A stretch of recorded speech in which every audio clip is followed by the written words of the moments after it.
আমার হুসাইন আমি থাকবো না, আমার ফাতেমা থাকবে না, আমার আলী থাকবে না, আমার এই হুসাইনের পেছনে কোনো মুরব্বী থাকবে না।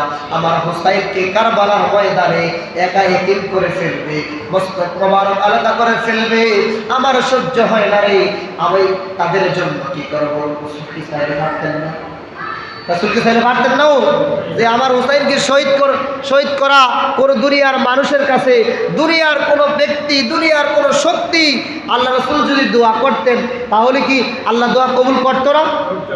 হ্যাঁ, আল্লাহ রাসূল যেই দিন একদিন হঠাৎ করে ইব্রাহিম ইবনে রাসূল এক পায়ের উপর কোলের মধ্যে বসা, হুসাইন কোলের মধ্যে বসা। আল্লাহ রাসূল জিবরাইল আমিনের মাধ্যমে ওহী পেলেন, খবর আসলো, ইয়া রাসূলুল্লাহ আপনার কোলে দুইজন সন্তান আছে, আপনার একজন সন্তান ইব্রাহিম ইবনে রাসূল, আপনার নাতি ইমাম হুসাইন, দুইজনের একজনকে আল্লাহ পাকের জন্য একজন আল্লাহ পছন্দ করেছেন, নিয়ে যাবেন।